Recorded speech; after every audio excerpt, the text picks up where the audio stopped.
بسم اللہ الرحمن الرحیم۔ السلام علیکم عزیز طلباء و طالبات، اپنا سبق سٹارٹ کرتے ہیں عقیدہ آخرت جماعت دین۔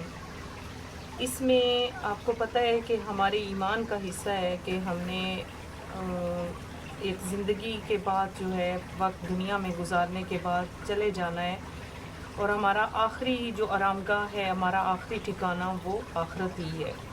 تو عقیدہ آخرت اور اس کے نقلی اور عقلی دلائل جانیں گے۔ اس کے علاوہ برزخ حشر نشر اور مقام محمود اور حوض کوثر کے بارے میں آپ پڑھیں گے، ٹھیک ہے۔ شفاعت جنت اور جہنم کے بارے میں جانیں گے۔ تو یہ ہمارا ٹاپک ہے۔ اس پہ آئیے اب MCQs کی طرف۔ تو آخرت کے معنی جو ہیں بعد میں آنے والی چیز ہے۔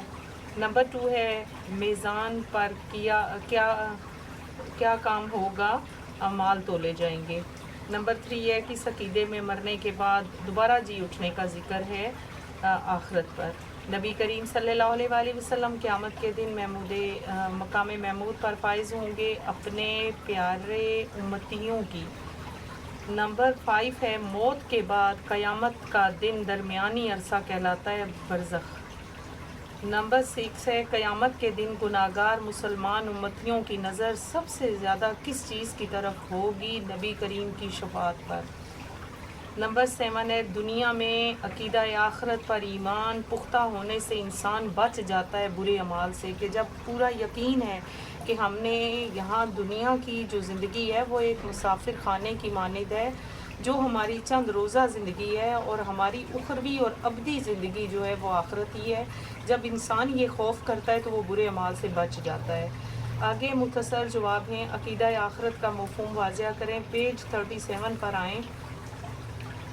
آپ یہاں سے لکھیں گے کہ آخرت کے لغوی معنی جو ہیں بعد میں آنے والی چیز، اور آخرت کے مقابلے میں دنیا کے معنی ہیں جو قریب والی چیز، ٹھیک، یہ ہو جائے گا۔ یعنی دنیا کی آخرت جو ہے وہ بعد والی ہے، اور باقی جو آخرت کے مقابلے میں دنیا کے معنی ہے قریب والی چیز، ٹھیک۔ یہ اس کا مفہوم ہو گیا۔ نمبر 2 ہے عقیدہ آخرت کے بارے میں قرآن مجید کی ایک آیت کا ترجمہ۔ پیج 38 پر آ جائیں۔ آپ کو پتہ ہے کہ عقیدہ آخرت کے بارے میں جو ہے وہ اللہ تعالیٰ کا جو فرمان ہے یا آیات ہیں، اللہ کا جو فرمان ہے وہ قرآن پاک کی آیات ہوتی ہیں۔ تو آپ اس کو ترجمے کے ساتھ منشن کر لیجئے، یا یہ یاد کر لیں یا یہ یاد کر لیں، تو آپ کا آنسر پورا ہو جائے گا کہ جس نے ذرا برابر نیکی کی ہوگی وہ اسے دیکھ لے گا، اور جس نے ذرا برابر برائی کی ہوگی وہ بھی اسے دیکھ لے گا۔ سورۃ الزلزال میں ہے، ٹھیک ہے جی۔ یا پھر آپ یہ لکھ لیں سورہ مومنون کی، کہ جس میں ہے کہ پھر یقیناً تم اس کے بعد مرنے والے ہو، بے شک تم قیامت کے دن اٹھائے جاؤ گے۔ دونوں میں سے ایک لکھ لیں، آپ کا جواب کمپلیٹ ہو جائے گا۔ عقیدہ آخرت، یہ پیج 38 کی بات کر رہی تھی۔ کوسچن نمبر 3، عقیدہ آخرت کی ایک عقلی دلیل پیش کریں۔ پیج 38 پر آئیے۔ عقلی دلیل آپ یہاں سے ایک منشن کر لیں، 2 لکھ لیں، آپ کے نمبر اچھے آ جائیں گے۔ کہ جو شخص اللہ اور اس کے رسول پر ایمان رکھتا ہے وہ عقیدہ آخرت پر بھی ایمان رکھتا ہے۔ نبی پاک صلی اللہ علیہ وآلہ وسلم نے اس عقیدے کی تعلیم ہم تک پہنچائی کہ ہم اس پر ایمان رکھیں، اور اب ہمارا کیا کام ہے کہ جتنے لوگ ہیں، جو بچے ہیں، جو ہماری تعلیمات سے مستفید ہوتے ہیں، ہمیں چاہیے کہ ہم ان کو اسلام کی دعوت دیں اور زیادہ سے زیادہ اسلام کو عام کریں۔ کوسچن نمبر 3 ہے، کوسچن 4 ہے مقام برزخ سے کیا مراد ہے۔ پیج 38 پر مقام برزخ سے کیا مراد ہے، آپ لکھیں گے لغوی اعتبار سے برزخ 2 چیزوں کے درمیان روک یا آڑ کو کہتے ہیں۔ تو شریعت کی اصطلاح میں اس سے مراد موت کے بعد سے قیامت تک کا درمیانی عرصہ ہے۔ مرنے کے بعد تمام جن و انس حسب مراتب یعنی مرتبے کے طور پر برزخ میں رہیں گے، ٹھیک ہے۔ اور اگر آپ نے یہ آیت منشن کرنی ہے تو ویری گڈ، اس کو اچھا سا یاد کر لیجئے۔ اس کے بعد ہے کوسچن نمبر 5، قیامت کے دن حوض کوثر کی کیا اہمیت ہوگی۔ پیج 39 پہ آئیے۔ یہاں سے آپ لکھیں گے بیٹا حوض کوثر کا، حوض کوثر کے لفظی معنی بہت زیادہ بھلائی کے ہیں۔ یہ جنت کے اس حوض کا نام ہے جو اللہ تعالیٰ اپنے پیارے محبوب حضرت محمد صلی اللہ علیہ وآلہ وسلم کے تصرف میں دے گا، جس کے پاک پانی سے آپ کی امت سیراب ہوگی. ٹھیک ہے، مطلب آپ کو یہ پتہ ہونا چاہیے اس کی امپورٹنس کیا ہے، یہ آپ کو بڑے اچھے طریقے سے، اور اس کی اگر آپ اہمیت مزید لکھنا چاہتے ہیں تو آپ یہاں تک لکھ لیجئے. ٹھیک ہے بیٹے، خوشبودار ہوگی، اس کی تہ کی مٹی مشک سے زیادہ خوشبودار ہوگی. کوشچن نمبر 6 ہے، نبی پاک صلی اللہ علیہ وآلہ وسلم مقام محمود پر فائز ہونے سے کیا مراد ہے؟ پیج 39 اور 40 اسی سے ریلیٹڈ ہے. یہاں سے آپ لکھیں گے کہ قیامت کا دن مومنوں کے لیے امید اور خوشخبری کا باعث ہوگا. مومن بڑی بے چینی سے اور بڑی خوشخبری کے ساتھ اپنی باتوں اور اپنے اعمال کا انتظار کر رہے ہوں گے. آپ قیامت کے دن مقام محمود پر فائز ہوں گے. آپ صلی اللہ علیہ وآلہ وسلم یعنی آپ حق شفاعت عظمیٰ استعمال فرمائیں گے. روز قیامت صرف آپ ہی کو شفاعت کرنے کا اختیار حاصل ہوگا. تمام گناہگار آپ کی شفاعت کے منتظر ہوں گے اور اللہ تعالیٰ گناہگار امتیوں کے حق میں رسول اللہ کی شفاعت قبول کریں گے اور اسی طرح مسلمان امت کی بخشش ہو جائے گی. آپ اس کی آیت کا بھی لکھ لیں، بنی اسرائیل کی آیت ہے. ٹھیک ہے، اور رات کے کچھ حصے میں تہجد پڑھا کیجئے جو آپ کے لیے زائد عبادت ہے. امید ہے کہ آپ کا رب آپ کو مقام محمود پر فائز فرما دے گا. یعنی اب آپ دیکھیے اسٹوڈنٹس کے آپ کو زیادہ بات کی گئی ہے، تاکید کی گئی ہے. اللہ تعالیٰ بنی اسرائیل میں قرآن پاک میں فرما رہے ہیں سورہ بنی اسرائیل میں کہ آپ لوگ تہجد کا اہتمام کیا کریں، اللہ تعالیٰ سے بات کیا کریں، اس کو راضی کیا کریں تاکہ آپ کے کام آپ مقام محمود پر فائز ہو سکیں گے. اگلا کوشچن ہے، کوشچن نمبر 7 ہے، شفاعت رسول اللہ صلی اللہ علیہ وآلہ وسلم سے کیا مراد ہے؟ وہ کون سے لوگ اس سے فیضیاب ہوں گے؟ پیج 39 اور 40 پہ. اب آپ لکھیں گے شفاعت رسول سے کیا مراد ہے، تو شفاعت بھی اسی میں آئے گا.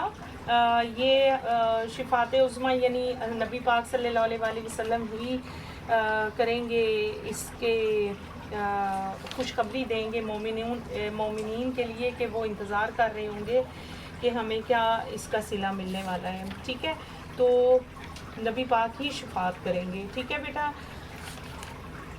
اگلا کوشچن ہے کہ تفصیل میں آتے ہیں کہ عقیدہ آخرت میں قرآن و حدیث کی روشنی میں تفصیلی نوٹ لکھے. پیج 37 38 پر اس کا آنسر موجود ہے.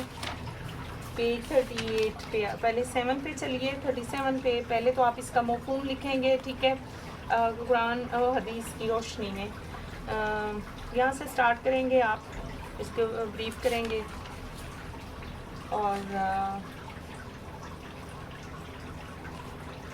جی آپ یہاں تک لکھ لیجئے، دلائل تک لکھ دیں. ٹھیک ہے، تو آپ کا آنسر کافی حد تک ٹھیک ہو جائے گا. اگلا کوشچن ہے، عقیدہ آخرت میں میزان اور پلسرات پر مکمل ایمان کے تقاضوں کی وضاحت.